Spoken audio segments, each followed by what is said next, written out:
আরে কয়েক কৃষক যারা আত্মহত্যা করেছেন, যারা খাদ্য উৎপাদন করেন, তাদের সংগ্রাম করি, আমরা লড়াই করি। আমরা জানি জনসাধারণের সমস্যা নিয়ে লড়াই করেই এই নৈরাজ্য সৃষ্টি করছে যারা, তাদের প্রতিহত করতে হয়।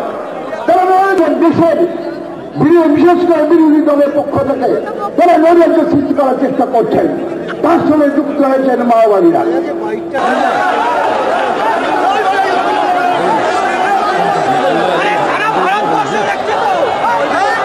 আমাদের প্রিয় মুখ্যমন্ত্রী